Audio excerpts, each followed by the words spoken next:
Hey everyone, welcome and thanks so much for joining us this morning.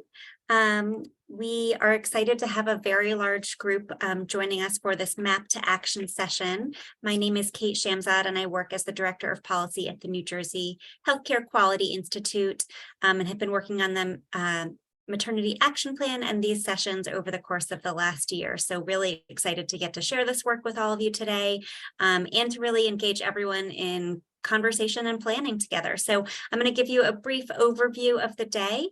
We've got this morning some presentations from a key group of expert co-facilitators on the topic of community-based social supports for maternal-infant health. We have two themes that we'll be going over with our presentations.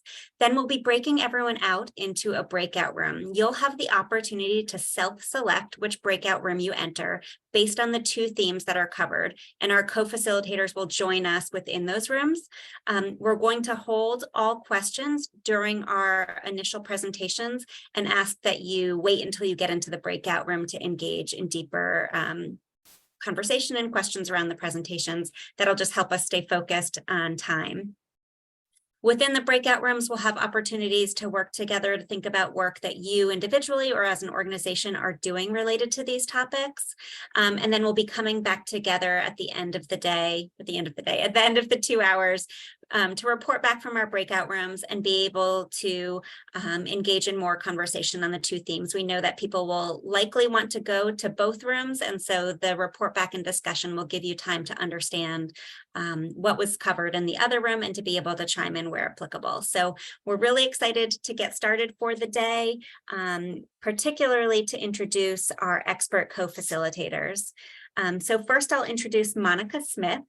She's the Chief Development and Communications Officer for the Partnership for Maternal and Child Health of Northern New Jersey. In her role, she works to identify strategic partners and raise the organization's profile to improve the health of women, children, and families. Ms. Smith has nearly 30 years of nonprofit experience in development, communications, and advocacy. She's held leadership positions at local and national health advocacy organizations, including the Lupus Foundation of America, the Bladder Cancer Advocacy Network, Susan G. Komen, and Cancer Care. Welcome, Monica. Next, we have Erica Kerber. Erica Kerber is the President and Executive Director of the Community Health Law Project, or CHLP. She's been with CHLP for over 18 years, moving up the ranks within the organization. She began her career at CHLP first as a supervising attorney of its Monmouth Ocean office, then as the managing attorney of that office. She then moved up to Director of Litigation and then Associate Executive Director for ultimately being appointed to the new President and Executive Director role in January of 2022. So happy, slightly over 1 year anniversary to Erica in this role. CHLP is a nonprofit legal services organization which has provided legal and advocacy services to low-income New Jersey residents living with disabilities for over 45 years. CHLP has regional and satellite offices throughout the state, and its dedicated staff assists individually in a myriad of legal issues ranging from SSD, SSI claims, and other entitlements, housing, healthcare, and managed care issues, guardianship, family, consumer, and other civil law matters. In addition to providing legal services through its traditional referral system, CHLP has also developed several medical legal partnerships with healthcare providers around the state by integrating legal services within the treatment model, which is shown to improve health outcomes. Prior to joining CHLP, Ms. Kerber practiced law at Northeast New Jersey Legal Services, where she litigated child welfare cases while working for the city of New York and spent some time in private practice. She sits on the board of the New Jersey Association of Mental Health and Addiction Agencies and the New Jersey Mental Health Institute. She's also a member of the New Jersey Mental Health Coalition and the New Jersey Professional Advisory Committee for the Division of Mental Health and Addiction Services within the Department of Human Services. Ms. Kerber received her law degree from the Benjamin N. Cardozo School of Law and her bachelor's degree from the NYU Leonard N. Stern School of Business. We're so glad to have you here today, Erica. And then last but not least, I'd like to introduce Marie Kinsella to you. Marie Kinsella is the Director of Community Programs for the Partnership for Maternal Child Health of Northern New Jersey. Ms. Kinsella is responsible for managing community-based programs and the staff who support these programs. In this role, Ms. Kinsella oversees 5 counties and numerous programs such as the Community Health Workers and Connect NJ. Additionally, Ms. Canthella supported the inception of 2 centering pregnancy sites. With over 20 years of service as a member of the Fetal Infant Mortality Review Team, Marie has developed and implemented novel educational programs focused on several health topics and issues surrounding Black infant mortality, HIV perinatal transmission initiatives, and substance abuse and reproductive health in female correctional settings. Marie holds a master's degree in community health with a concentration in minority health. She is a master's certified health education specialist, or MCHES, as well as an adjunct professor in the health science department at New Jersey City University. More recently, Marie has begun her work as a community doula, which only amplifies her passion to strengthen communities through support, advocacy, and education. Marie, we're so glad to have you here this morning, and so glad to have this panel of 3 amazing speakers here to share with you. One last note as we jump in, we are recording, which you will have noted already when you have come on. Additionally, we've got a packed agenda, so we don't have any built-in breaks. If you need to get up, move around, use the restroom, please feel free to do so at your own leisure. With that, I will turn it over to Linda Schwimmer, who will continue our presentation for the morning. Thank you, Kate. Good morning, everyone. Next slide, please. So I wanted to take the opportunity to just ground us a little bit in what the Maternity Action Plan is and the topics that we'll be covering today. As Kate mentioned, for over a year, the Quality Institute, with support from the Robert Wood Johnson Foundation, took a deeper look at the Nurture NJ strategic plan, and we worked closely with a lot of your organizations, of the people who are on the phone, and organizations across the state to really dig into how we could accelerate the work and to frame what pillars or 4 main parts of the Nurture NJ strategic plan were really necessary to highlight, to create a directional path forward to reach our goal of making New Jersey the safest, most equitable place to give birth and raise a child. So this is, it says here, it's the first, this is actually the second of our work sessions. Last week, we held a session on using data, and today's session, next slide, is going to be, next slide, please, is going to be on community-based social supports. We have 2 more to come, but let me focus in on today's session. So in the document itself, we had 3 recommendations about looking at community-based social supports to advance more equitable, safe births in our state. We talked about a safe place to live, a secure place to live. We talked about the role of financial support and security, as well as childcare. And we talked about really creating greater awareness of all of the Connecting NJ programs, the Title V programs, and other community-based programs, and making those programs more financially sustainable. Next slide. So in today's session, we certainly can't cover all of the many suggestions in there. So we really wanted to focus in on 2 specific ideas. The first being the connection between legal issues and access to services. And that's where the concept of a medical legal partnership comes in. And that's what our first speaker, Erica, is going to be focusing in on. And then the second focus area for today is those community-based programs through Connecting NJ and those that are funded by a program called Title V, which will be discussed in more detail. Next slide. And I think I covered this. Next slide.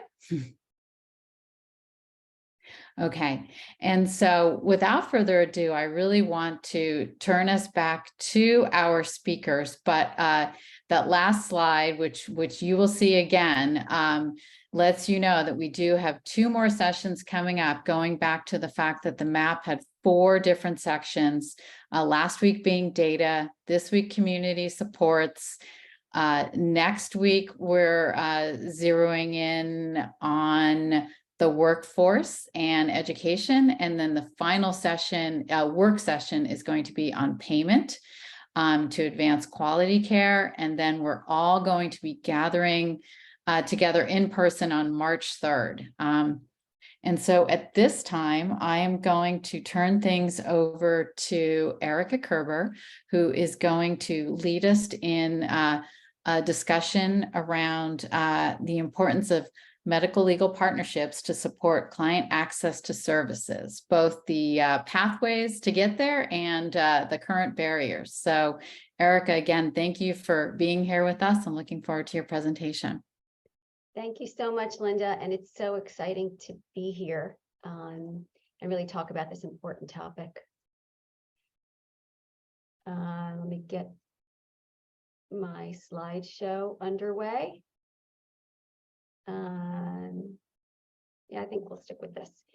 So as Kate mentioned, I'm an attorney, and I also now oversee the work of the Community Health Law Project. And we're talking today about how legal services can really address social determinants of health. So I'm sure all of you at this point know what we mean by social determinants of health. They're the conditions and the environments in which people are born, live, learn, work, play, worship, and age that affect a wide range of health, functioning, and quality of life outcomes. So what do we mean by that? Income and health insurance to meet basic daily needs, housing and utility issues, education and employment. Individuals need quality education and job opportunities, legal status, immigration issues, and of course, personal and family stability.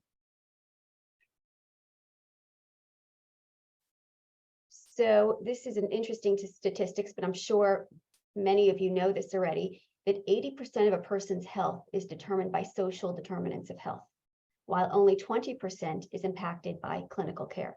So we have a lot to do in this space in terms of addressing these types of social determinants.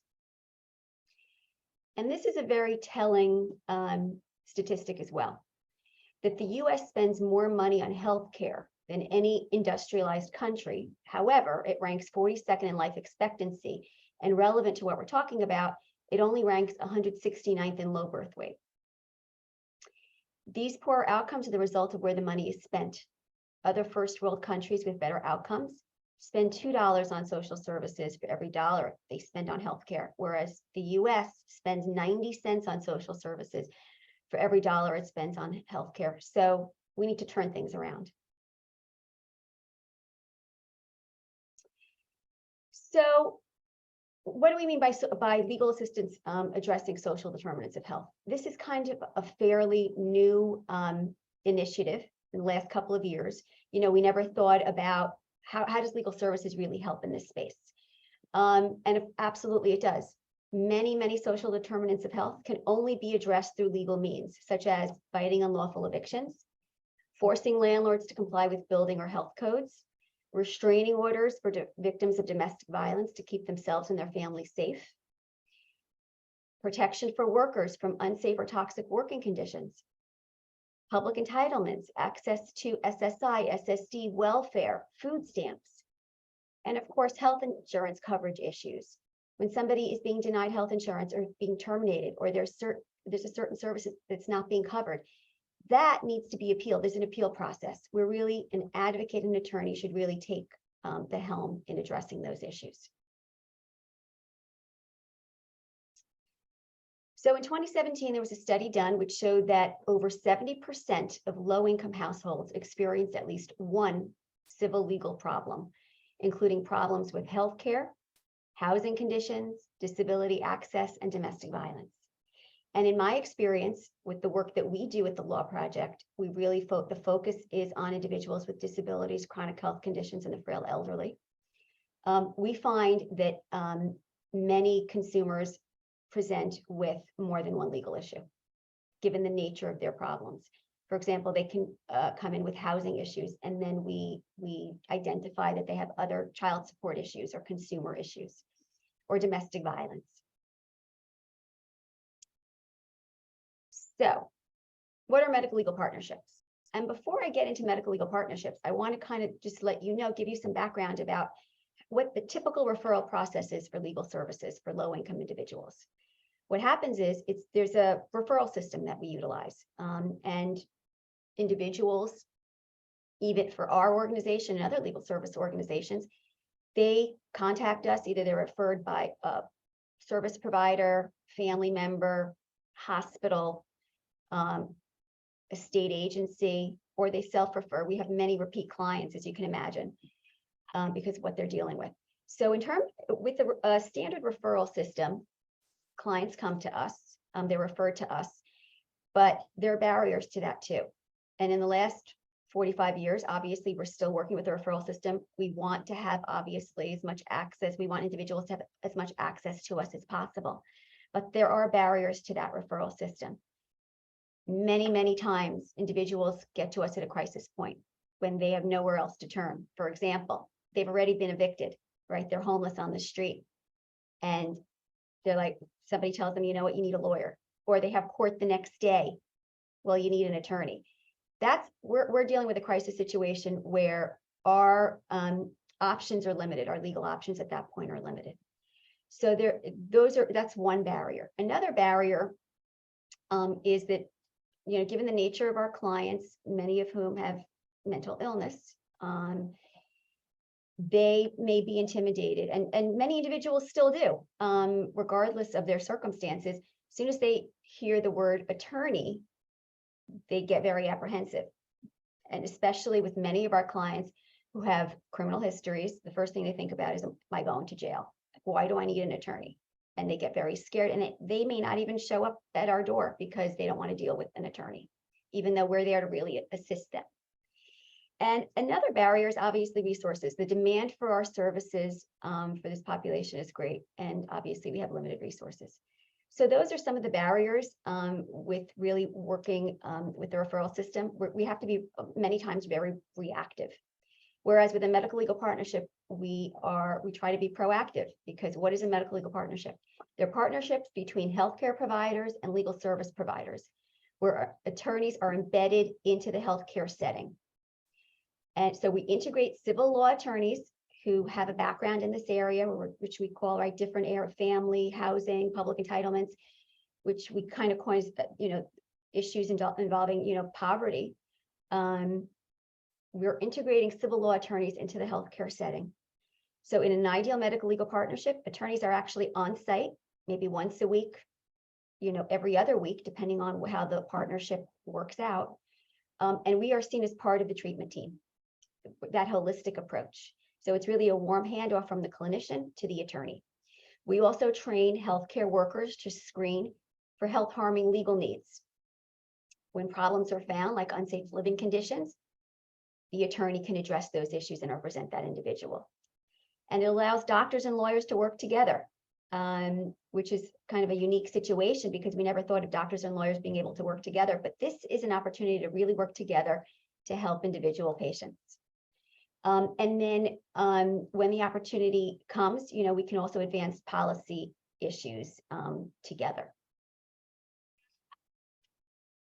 So, talked about what medical legal partnerships are. It's really having the attorneys, clinicians, doctors, nurses, social workers, really working together to help the individual. But what is the impact, right? There have been studies done that show that when legal expertise is used to address social needs, individuals with chronic illnesses are admitted to the hospital less frequently. They're more likely to take their medications as prescribed. They report less stress. Less money is spent on healthcare services for those who are frequent hospital users, and clinical services are more frequently reimbursed. So I spoke about medical legal partnership in general. We're here to talk about maternal health. So we all know that a pregnant woman living in poverty faces stress that often has negative consequences for her and her baby's health. unmet housing needs, access to quality health care, financial insecurity, immigration issues, family stability are just some of the social determinants of health affecting pregnant women. And many of these stressful situations require legal aid. So Kate spoke a bit about some of the fact that we have developed medical legal partnerships around the state. And I just want to kind of give a quick overview. We have developed medical legal partnerships in the last few years now with behavioral health providers, addiction treatment providers, and HIV/AIDS clinics. Focusing on this population, pregnant women and younger women, we have developed 2 medical legal partnerships that target this population. We've partnered with Horizon, their Neighbors in Health program, where they utilize community health workers in several hospitals where we are embedded. They're engaged with them. We meet them probably on a weekly basis to talk about patients, many of whom are pregnant, many of whom who are young mothers, and many of the issues are what we talked about. Housing is a big one, public entitlements, welfare, family stability, domestic violence. So although this Horizon doesn't specifically target this population, we definitely have individuals who fall into this category. More targeted to this group is the IOT-SEI, Integrated Opioid Treatment and Substance Exposed Infants program. We have partnered with an agency in Warren County that received a grant from the Division of Mental Health and Addiction Services to provide comprehensive services for opioid-dependent pregnant women, their infants, and families. And they have asked us to join them. They actually included us in their RFP as a sub-grantee to provide legal services for their clients in this program. And that's fairly new. It's a pilot this year. So we are getting off, we're moving along in this area, but other states are kind of more advanced than we are. So I'm going to talk to you about what other states are doing in this space. California in 2018 developed a maternal medical legal partnership between legal aid attorneys and law fellows and a nurse family partnership program to address the social determinants of health for low-income mothers in Los Angeles. The nurse family partnership provides physical and mental health care to pregnant women. And of course, the medical legal partnership, the attorneys provide direct legal services in conjunction with them. The legal issues that they address are pretty much the same as what we've talked about: food and income insecurity, family violence, affordable health care, housing stability, and habitability.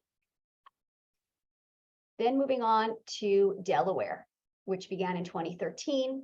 It's a pilot project between the Delaware Division of Public Health and Legal Aid.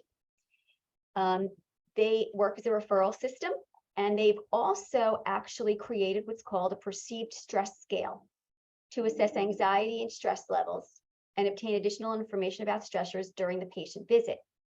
At that point, if legal issues are identified, they're referred to the legal partner. And MLP participants, when I say MLP, that stands for Medical Legal Partnership, the participants reported an improvement in mental and physical well-being and lower levels of stress. Moving on to Pennsylvania. In 2016, a medical legal partnership based in Philadelphia was formed again between a nurse partnership. They called it the Nurse Legal Partnership, brought lawyers and nurses together to improve the lives of mothers and children living in poverty. And obviously the attorneys had expertise in the main areas, the categories, the I-HELP categories, which are defined as income supports, housing and utilities, education, legal immigration status, personal and family stability. Again, obviously it's universal. These issues are universal throughout. Moving on to Texas. Austin's People's Community Clinic, there was a medical legal partnership formed between them and Legal Aid. And interestingly here, in order to capture and reach more people, they created videos for patients and providers and the community to watch that cover different issues targeted to pregnant and young mothers, including health insurance, food security, domestic violence, and so on. So they developed separate videos on each of these topics to really, get out into the community. In addition to the videos, of course, the attorneys also represent individuals if that was necessary. Patients in the program reported less stress and increased legal literacy to help empower themselves to better understand their rights. And the providers in the program reported improved self-efficacy in providing whole person care. And really, we're educating, of course, the community and patients and the consumers we serve. But even just as important is really educating the providers about how to identify a lot of these legal issues, so that when patients come through the door, they're like, it kind of triggers, okay, I need to send you to an attorney because I can't deal with this, but I know maybe somebody who can. Okay, moving on. And this is interesting. This medical legal partnership based in Ohio, specifically Cincinnati. So I wanted to share this with you because this was a grant impact report by the grantor, which showed that the medical legal partnership suggests that addressing the legal needs of pregnant women lowers extreme preterm birth rate. And this medical legal partnership lasted for about 3 years, but it is still ongoing. They've expanded the program. But I wanted to highlight a few things here. Obviously, the grant purpose was to improve health outcomes for pregnant patients. And the key accomplishments were they developed a screening tool. And we do that too in all of our medical legal partnerships. They really are very tailored to the specific partnership and the consumers that we're serving in each partnership. So we develop a screening tool for the provider to send individuals over to us. We formulate, and then obviously we tailor it. It's always tweaked to really improve it. So here they created a screening tool, which is really the standard with these partnerships. And they provided direct legal assistance to over 800 patients in 900 matters. And like I said before, many of these individuals present with more than one legal issue. So this is not unusual at all. And they also provided trainings. They conducted 17 trainings on a variety of legal topics. And the key outcomes were that there was a 36% reduction in extreme preterm birth rates. 97% of cases were completed with an outcome that resolved the individual's social needs. And the estimated cost savings by preventing 18 extreme preterm births, they found is more than $1 million. So you can imagine the cost savings there. So moving on, how do we finance this sustainably? Many of these medical legal partnerships are funded through grants, subcontracts, but really Medicaid financing is the way to go in terms of sustainability. And it's been done in several ways through Medicaid managed care contracts, Medicaid 1115 demonstration waivers in California. They started out with $500,000, and that's not just particularly for the maternal medical legal partnership, but just in terms of the entire medical legal partnership space that they worked in. And it's expanded exponentially. I have had conversations with our California partners, and they're really at the forefront of this work. And then in New York, they use the district system to fund medical legal partnerships sustainably. And lastly, North Carolina is interesting. A few years ago, pre-pandemic, this happened. They recently moved over to Medicaid managed care, and they released an RFP for Medicaid managed care prepaid health plans, which states, the contract states and the plan must state that they are required to provide access to medical legal partnerships for legal issues adversely affecting health. So there's a huge recognition there that it's imperative to include legal services when we're talking about addressing social determinants of health, in addition to all the other needs that are required to really address these social needs. Legal services is really critical and vital to this work. And there you have it. Thank you so much. I look forward to the discussion after the next presentation. Thank you so much, Erica. There was a lot of interest in the chat on just to reiterate all of Erica's materials, as well as our other speakers' materials, will be shared. And so at this point, I'm going to turn things over to Monica and Marie, who seem to have everything at hand. So take it away, and thank you for being here and sharing your knowledge of the community support programs with us. Thank you. We're excited to be here today. And, Marie and I are a little more conversational, so we'll kind of get into some of the topics maybe a little differently. First slide, please. I don't know how many people are really familiar with the Partnership for Maternal and Child Health of Northern New Jersey, which we seem to love very long names, or really the birth consortia, but we are one of 3 licensed birth consortia in the state of New Jersey. And we were initially formed really to task looking at maternal and infant health outcomes. This is many years ago. And our main role was to process the birth certificate record data, working with our member hospitals and look at, where are the disparities in care.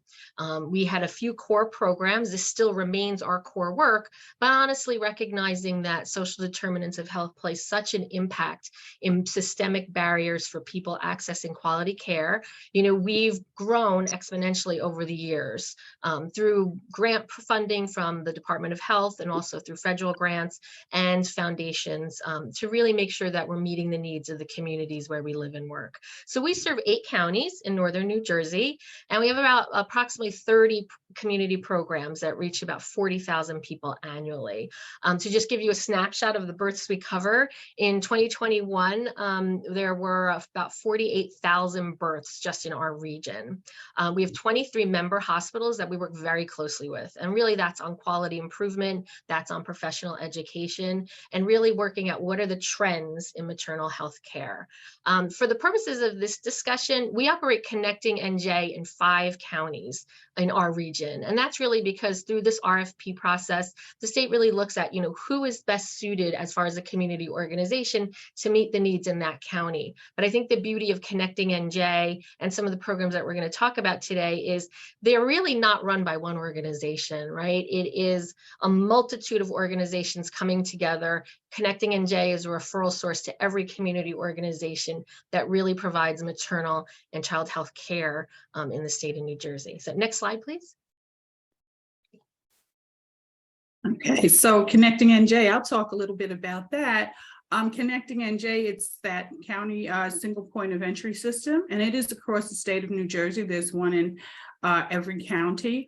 As Monica mentioned, we oversee 5 Connecting NJs, and it's just a network of community providers, and there are referrals that happen.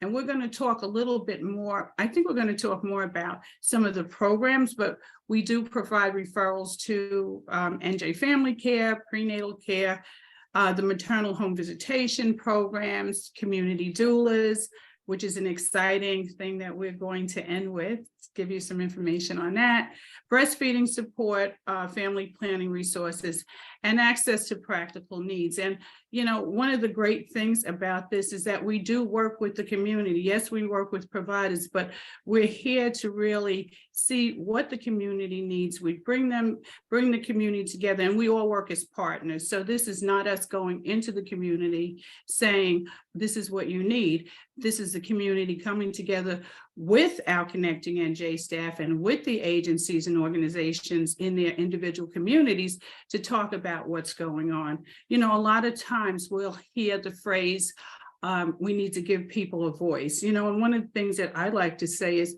the communities always had a voice. It's just that they were never heard. So with these programs, we're able to amplify the voice of the community. And so I'm very just so proud to be a part of this network. And I think what's exciting, Marie, is this rebranding, right? This was previously known as central intake, which was, as somebody who works in communications, not very welcoming to the public. And, Nurture NJ, the state of Department of Health really went through an arduous rebranding process to make this Connecting NJ, because that's truly what it is. Yes. Yeah. And again, it just has a friendlier sound to it. And I think people are embracing it. So, yeah, the name change and just the different things that we're able to accomplish now. You know, we're seeing more and more programs being developed and funded, you know, through the efforts of our state funders and foundations. And it's just it's really been very heartwarming for me to see the changes that have taken place over the years when we look at community programming and supports. When you think of Connecting NJ, you know, really, where are the referrals coming? How does somebody who is, you know, newly pregnant or in need of any really reproductive health service, because this isn't just for people who are pregnant, how do they access Connecting NJ? How would they find out about it? Oh, there's so many different ways. One of the ways that we have community health workers who are actually in the community. They're reflective of the community in terms of language, culture, and they're part of the community. And so they're out talking to folks. They go to, you know, through health fairs, through civic organization events. And then we partner with, you know, health departments. And that's another way that our community health workers are able to receive referrals. Sometimes their folks hear about it through a lot of the promotion that we've done over the last few years, and they, you know, we receive self-referrals. Some of our referrals come from our providers, our clinical providers, like our hospitals, who have individuals coming through who might need certain supports, and they'll send referrals to us. And through that, the referrals come, as we mentioned before, through that single point of entry. And our wonderful specialists decide, you know, who the referral is going to go to. And they reach out. And, you know, a lot of times it's just word of mouth. I feel that this is just a great way to support the community. And it's growing. And I think that people are feeling more comfortable receiving referrals, and they're actually following up on the referrals that are provided to them. Next slide, please. Speaking of referring, I mean, it's really easy. You know, it's you go to connecting.nj.gov and you have a form right there. You can easily self-refer. If you're a physician, you could refer somebody. Yes, and you can, the referrals are happening. When I think of the way the referrals come in, and, you know, we are able to gauge that, you know, weekly, and the numbers are increasing. You know, we did see a little teeny bit of a decrease during the pandemic, but since then things are really increasing. And our last speaker spoke about legal support. You know, we have connected with Legal Services of NJ, who have actually come to our community advisory board meetings because the community wants to hear about those services, and we are connecting them to those legal services. So again, having all these supports in place have really been a benefit to the community at large, but also to the development of just a healthier space, you know, in maternal and child health. You know, it's interesting. I was at a meeting actually earlier this morning, and somebody mentioned that their daughter was pregnant and they didn't know how to get health insurance for the baby. And I gave them Connecting NJ. And Yes. I think it needs to be that kind of resource where we're really widely sharing it with everybody. Can you just give us just a snapshot of, like, what's a call like, or is there a memorable call that you've received? Oh, yes. You know, there's so many, but recently I received a call from the hospital from one of the nurse midwives who was very concerned. She had a patient that they were going to release who was new to this country, really had, you know, just had this baby. She had no social supports. And what she said was, Marie, I don't want to release her until we can connect her to something. And she said, she's being released today. What can you do? And immediately I called the community health worker supervisor, who contacted their community health worker for that region, who was really able to get over there. And I think it was like 30 minutes, and met with that young woman and really started to find out what some of her needs were, make some of those connections. And, you know, that young lady was able to get a lot of what she needed in place. And she's still in the community health worker program. And I just want to say, I want to give kudos to all community health workers across the state of New Jersey, the work that they do is it's just so important. I have seen how all of these community health workers go over and above, and they make sure that the community gets the support that they need. They are really vested in that actual community. And that's, one of the things that we try to do is ensure that the community health worker for specific counties are from that county.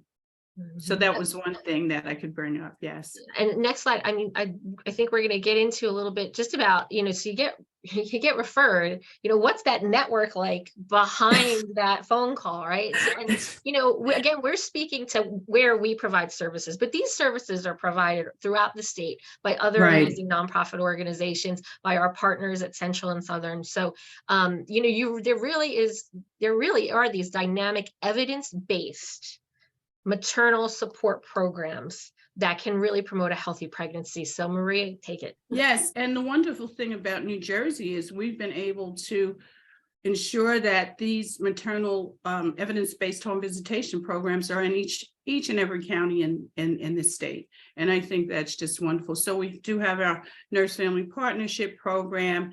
Some of you may not be familiar with it. It is a program that utilizes registered nurses, and they start visiting mom prenatally until the baby is 2 years old. We have our Healthy Families program, which is open to all new parents. And they support the families until the children are three years old. And the same with our parents as teachers.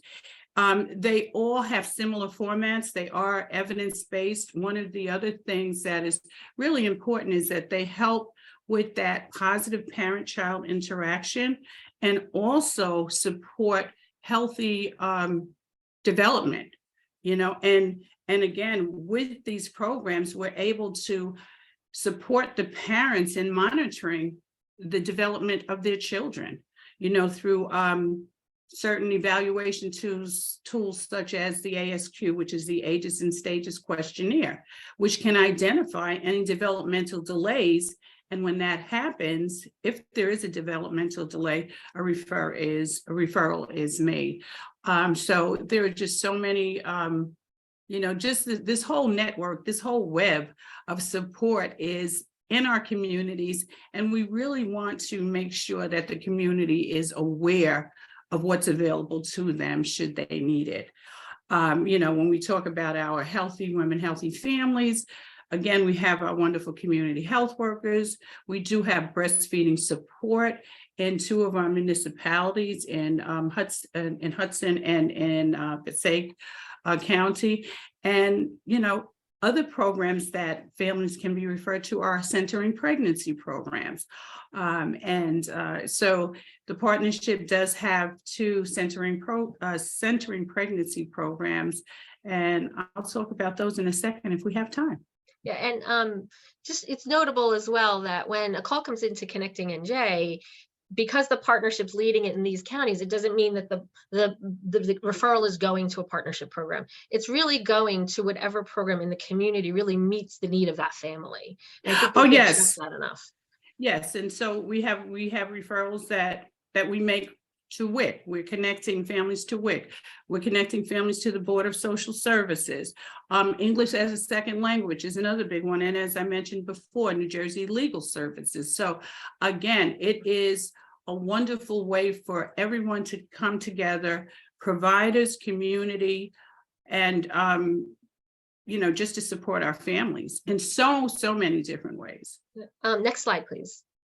And we've touched on a lot of these just through our conversation, but I think it's important for us to note a few of these.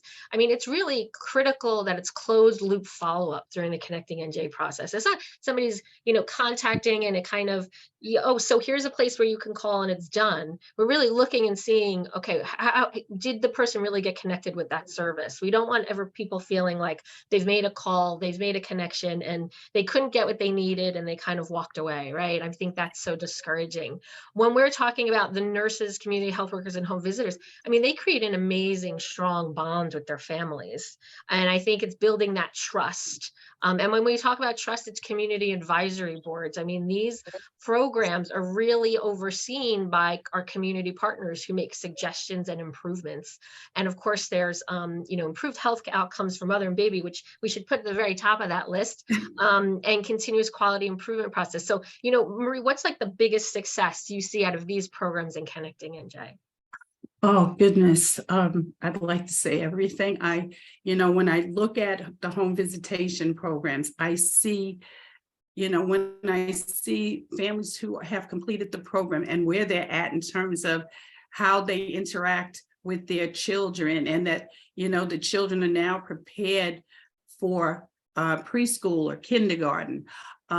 When we have families who are newly arrived in this country and are so fearful and just don't know where to go or how to access services, when they connect with these with the workers in these programs, you just see such a difference, and they start to understand, and they're being helped with how to navigate this new system that they're unfamiliar with. The community advisory boards, I can't say enough about them, because that is where our community residents really get a chance to sit down and talk with those community-based organizations, and actually talk about some of the challenges that are in their community. Right. So I think we have to move to the next slide.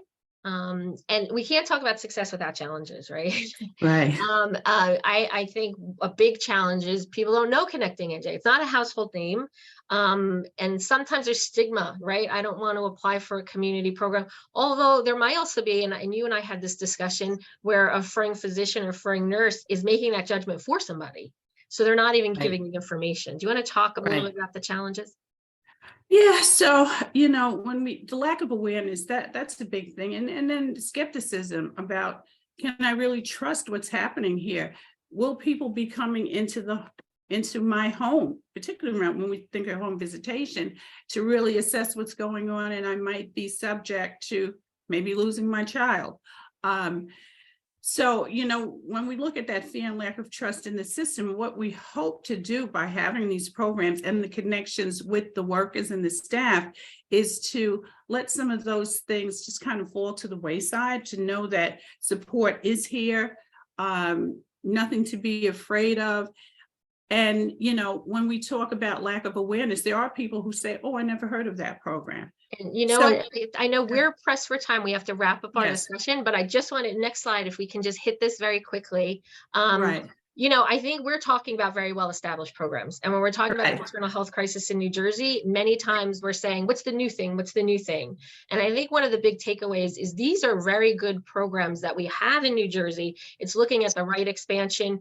You're very excited. If you want to just quickly, I know Kate's going to give us the hook, if we can talk about the recent expansion with the community alignment. Oh, yes, this is going to be invested to right size our home visitation staff. And Monica, this goes back to people not being aware of Connecting NJ and those particular services. I will say that, we've been provided funding for an expansion, which will give us community alignment specialists and case managers. And the goal and the objective of those community alignment specialists is to amplify the voice of what's happening for the community, to ensure that, so they will be working specifically with the community as a whole, not individuals, but communities, and also working with providers and our clinical partners and social service partners to talk about, coming together to make sure that they understand, some of the services that their patients or clients can benefit from, but also for the community to know that here are some services, and they can tell us what they need and what is not so relevant for us. And so I am so excited about having this additional funding through the Department of Children and Families to expand on Connecting NJ. Great. And we're going to end there because I know there's going to be a really robust discussion in our breakout room. We But really Monica, thank you for this time. Oh, Marie, you end it. I just wanted to talk about, and this is just one final note, community doulas. We cannot leave community doulas out. That is a new and innovative, that's a new focus that New Jersey has on community doulas. The partnership has a wonderful initiative that was funded through the Berg, Tal, and Terrell Foundation to really support individuals who want to support birthing individuals in a community. And we definitely looked at, culture, ethnicity, race, and made sure that the folks coming in to provide the support to birthing individuals were reflective of the community. I just had to mention that because I'm really excited about, the way New Jersey is embracing doulas. Thank you, Marie, and thank you for indulging us with our presentation. We're looking forward to a great conversation in the breakout. Thank you so much, Monica and Marie, and thank you to Erica. I think you gave us a lot to talk about and a lot of connections, pun intended, between everyone, all 50 plus of us who are here today. We're going to be moving into our breakout rooms next. We have 2 breakout rooms. You'll see them labeled by theme 1 and theme 2. Erica will be joining us in theme 1. And Marie and Monica will be joining us in theme 2. So you'll see the breakout room opportunity come as a pop-up on your screen, and you can self-select which room you'd like to be in. If you're having any technical difficulties with that, we have Jackie here who's going to help you self-select. So you'll see the pop-up just came on, and then we'll all be coming back together shortly. Well, welcome back, everyone. I was in theme 2 and we had, an amazing in-depth conversation, and I imagine that theme 1 is the same way. So I'm excited for everyone's report back. I will give just a couple of comments going into this report back and opportunity for discussion. One, we put tremendous pressure on our report backers. Not sure how to make that into the right word, to give a high level overview of what happened in each of those themes. So if you feel like something was missed in that, please feel free to take yourself off mute and pipe in if there's something else that needs to be captured during the report back. Additionally, after the report back, we're going to have opportunity just for more open dialogue and discussion. I know many of you wanted to be in both rooms, so this is a great time for us to be able to think sort of across both themes, and knowing that it will likely be busy on the screen, busy taking people off mute. I'll ask that you just put your hand icon up. That will just automatically highlight you for me to call on. And so we'll try to more or less go in order. Because we've got a lot of people, we're also going to be running a Jamboard in the background. And so we'll drop the link to this in the chat. If you don't want to take yourself off mute to talk, or you've got a thought that you're going to lose if you don't get a chance to write it down really quickly, I'd invite you to come onto the Jamboard. You can simply click on one of these little notes and you can type in your message like that. Feel free to pick whatever color suits your needs. If you need a new Post-it note, it's right over here on the side, so you can add to it. We'll just keep that up in the background. We won't be actively looking at it, but if you want to drop a note or capture a thought, please feel free to put it there. All right, well, with that, we'll jump in. I'll turn it over to I believe, Brianna. Are you reporting back for theme 1? Yes, I am. I was theme 1's note taker. So we had a really great, informative, educational discussion in group 1, which spoke about medical legal partnerships. And to really summarize our conversations, everyone was really echoing the same thoughts, which is that this is necessary. There's a need for this to be found almost anywhere for patients who are experiencing domestic violence, for patients who are maybe having some housing or financial issues. So it's really important to have these collaborations. Also, legal services is very confusing. So to be able to partner with an organization that has the knowledge, has the staff to provide education and support to, your clients or your patients is really necessary. One thing Erica mentioned that actually made me chuckle was that, you don't want people who are non-lawyers giving out legal advice, right? That can get really sticky. And I laughed. I'm like, well, what if you watch enough Law and Order? Isn't that good enough? But legal services is very dynamic, so it's important to be referred to the right people.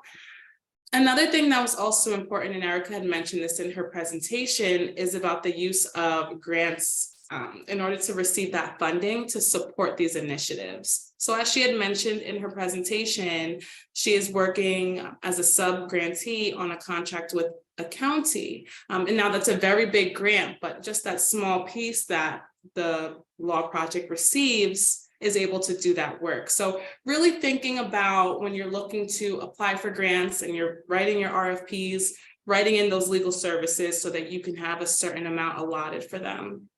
And something that was really great was just this holistic approach of, the patient that you see might be coming in for, let's say, diabetes, but they have a myriad of other issues going on. So being able to not only connect them with legal services, but also using Connecting NJ and other community-based organizations to really help this person achieve the greatest help that they need. That's a very short summary of everything that we spoke about, but I would love for anyone else in the breakout room to use the Jamboard and write some of their notes as well. Thanks so much, Brianna. For theme 2, Adelisa, do you want to take yourself off mute and present? Sure. I'm going to try to, I feel the pressure to make this shorter because we had such a great conversation. And so just to start, we really, our theme focused on the Connecting New Jersey referral platform and really embedding community programs during the full perinatal period. And so we talked a lot about just how to get doulas into the program, get them trained to be able to support birthing people. And so we talked a lot about how folks don't know that the services that they are already providing, support that they're providing to their loved ones or to their family or other family members and friends is that of a doula work. And so really just, we talked about how the language is increasing, that people are becoming more familiar with the term doulas, but a lot of times folks aren't recognizing or realizing that they are already providing those services. And so just trying to help those individuals make that connection and bring them more into the work. There's also been increases in birthing people asking for doulas, and really that's assessed really well through the Connecting New Jersey platform as services are being requested. They have a good pulse on the needs across the state. And a lot of the work through the Doula Collaborative is helping to get the word out there. And we talked a lot about what does it take to be a receptive partner to support this work? And we talked a lot about leadership, both the power of collaborative relationships between community health workers, including doulas, and the hospital system, and how that can be a powerful lever to advance care, and the importance of needing to align policies with doulas, particularly around their access to be able to support birthing people during labor and delivery. And we also talked about the importance of leadership really having a sense of what their community is feeling. Oftentimes when you are within a hospital or other leadership positions, we often think we know the voice of the community. We know what's going on, but we actually need to give a voice to birthing people. We need to hear directly from them what they're feeling, what they're seeing, and what their needs are, so that we're truly providing them with the care that they need. We also talked about, just kind of to summarize, another point that we talked about was how can we pull our work, what we're already doing to help support this conversation and this work. And we really talked a lot about the need to increase awareness, build awareness of what services are available, of Connecting NJ in general, build awareness of even the barriers and challenges. The more that we're talking about them, being transparent about them, the more that we can effectively collaborate to bring together a solution. And really continuing the statewide promotion, because the more that folks are working with community health workers and doulas, the more likely they are to refer such services to those that they know, both family and friends. I know that was a short summary of everything, but we also talked about if you are an organization that offers services to birthing people, it's really a great idea to connect with your local Connecting NJ in your county to talk about and discuss opportunities for you to partner, so that more birthing people across the state are aware of services that are available to them. So I encourage everyone to reach out to your local Connecting NJ to really start to develop a relationship and partnership if you don't already have one. Thanks so much, Adelisa, and thanks to you, Brianna, for sharing. I'd like to just open it up for general conversation now. What, in hearing these summaries of what went on in each of the breakout rooms, whether you participated in there or not, or what is still resonating with you in regard to our presentations this morning and this idea of community-based social supports as really an opportunity to improve maternal infant health in the state. I'll put myself on mute, but I'd encourage anyone to, raise their hand and take themselves off mute to jump into the conversation.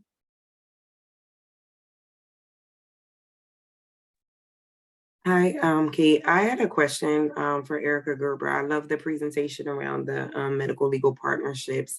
And I was just thinking of some focus groups that I have participated in where there were families that dealt with issues with their healthcare system in terms of like delivery process or postpartum care. And a lot of the examples that you had addressed were, around the social determinants of health. I love that IHELP acronym.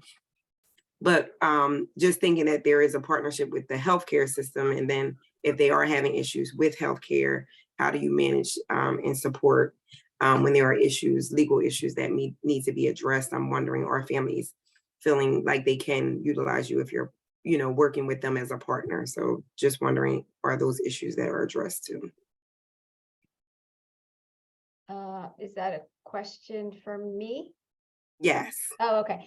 So, it's without a specific medical legal partnership in the healthcare setting to really focus on this population, it's difficult, but we obviously, through our typical referral system, we get referrals. If an individual, a pregnant mom, young mom is dealing with these issues, we will try to address them. Housing, regardless, housing and income are the priority issues in our organization, period, regardless of who the consumer is. So if somebody is dealing with a potential eviction, is homeless, is losing their Section 8 voucher or other rental assistance voucher, that is a priority, regardless of whether, obviously if they're pregnant, that's more of a concern. Pregnant, they have young children.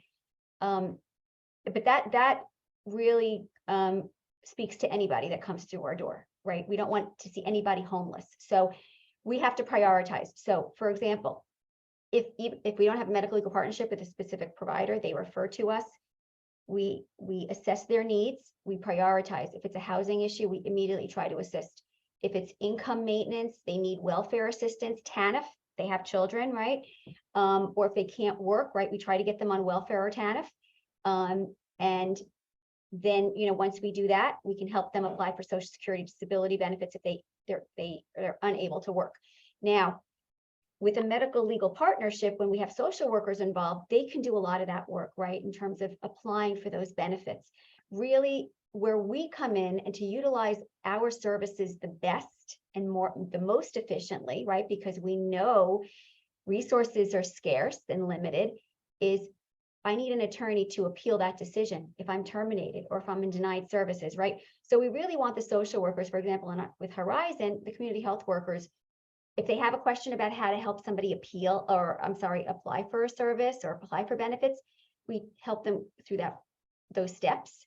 But ideally, they would go through that process with them, do the application. If they have a problem, they can call us. They know they can call us. And we were talking about earlier about consultation, right? Being a resource for consultation. Social worker can call me, Erica, I'm having a problem. I don't know I have a question about this application. Of course, I'm going to help them with that application. Of course, I'm going to answer their questions. Let me see what I can do to move things forward. So being a resource for the provider. And of course, when it gets to the appeal level, right? I'm being denied welfare benefit, TANF, for whatever reason, either an income issue or they're claiming I don't have my children, but I do, right? If DCP&P is involved, that gets very murky.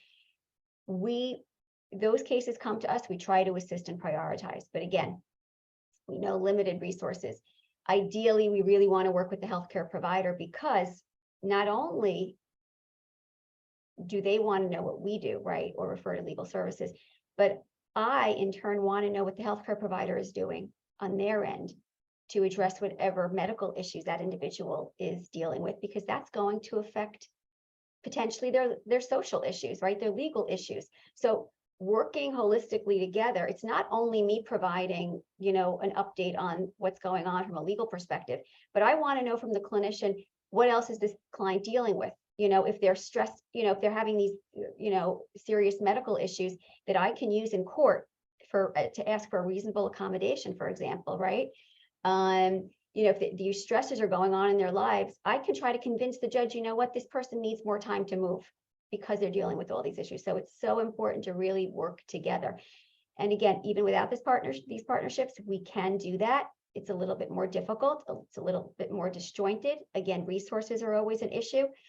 So that's why medical legal partnership is really the ideal way to go about this. But that's not to say that we're not going to assist this individual. Absolutely not. Everyone who comes to our door, if they're eligible for our services and they're dealing with an emergent situation, what our staff will do is we'll pretty much drop everything else and handle that. If somebody's homeless, we need to get back into court to try to get them back into their apartment. They have court the next day. We try to get the case adjourned, or we will go to court with them the next day if they have, right, a meritorious case, right? If they were evicted illegally by the landlord. So we will do anything in our power to help that individual. So absolutely, we can assist. It really depends on the circumstances, the priorities, our resources, and what the individual is dealing with.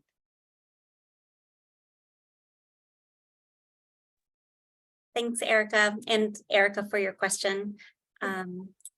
I'll open the floor back up again, either for you to share more about your own work or organization, how you're doing work that connects into this topic, or as our breakout group was discussing as we were closing time, what's been in the way of us getting this work done? Is it resources? Is it connection to each other? Is it, missed opportunities? So happy to hear thoughts on either one of those.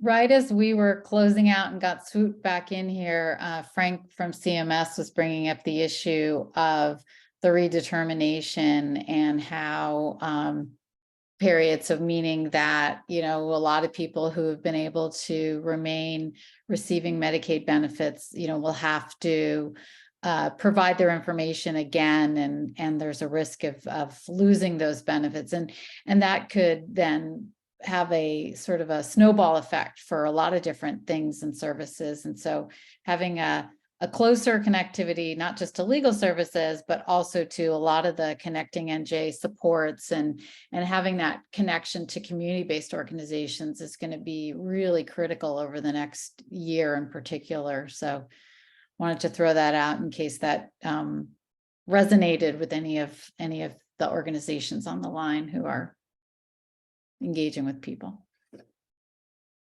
Just to add to that, we are definitely on the pulse of the Medicaid redeterminations that are going to start April 1st in New Jersey. And we've been going out into the community to really educate everyone, as many people as we can, about the Medicaid redeterminations to provider agencies and to consumers. So we are, just to let you know, and at our conferences, we talk about this at our next conference, at our Law and Disability Conference in May. We're going to have a session solely dedicated to Medicaid redeterminations. I absolutely agree with you, Linda, that it could have a real snowball effect for many of the individuals that we serve in all of our communities.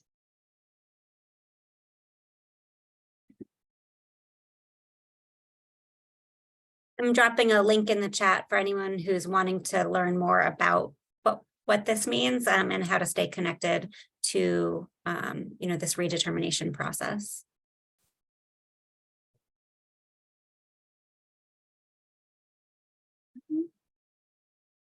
Well, I would just like to make a comment. Erica, thank you so much. We have utilized through our CAB, your staff members to really come to our community advisory boards.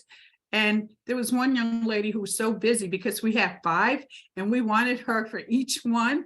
And the information that was provided and the way the community sort of sat up and was saying, we didn't know that this was available. So I can't wait for these new ones, the ones you were just talking about. I don't know if she can come to the CAB, but we'll certainly try to get into some of those trainings to hear about it. It was really exciting, and we kept her very, very busy. I'm sure. Thank you. Thanks, Marie. Well, as we're in our final moments together, I'm going to turn things back over to Linda to wrap us up for the day. Thanks, Kate. And thank you everyone for participating today. One thing that I wanted to focus your attention on is in the pre-read materials that you received prior to this today's session, we had a worksheet, and we're hoping that you'll take a look at that worksheet, fill it out, and return it to Brianna at the Quality Institute. What we're trying to do is collect your thoughts on all of the work that you're doing or would like to be doing on each of these 4 topics. We're going to be using those thoughts and that feedback to put together the plans for our in-person event on March 3rd and for work following that, and to do some matchmaking to really connect you to organizations and resources to support the work that you're doing or your interests in doing this work. So also just to remind you, we have 2 more virtual sessions coming up. The next one is on February 13th, and that is on the building the workforce that we need to achieve birth equity and quality. It's going to focus on both anti-racism education as well as the maternal infant health workforce, particularly midwives, doulas, lactation consultants, community health workers. And then we have another session, which is our last session, which is focused on payment reform and really aligning payment with quality and other measures. And then finally, as I mentioned, our in-person session where we'll have an all-day session, really pulling this all together and looking forward. So thank you again. We appreciate all the time you spent with us, and appreciate the work that you do every day. And thank you to our speakers, and we'll see you soon. Take care. Thank you.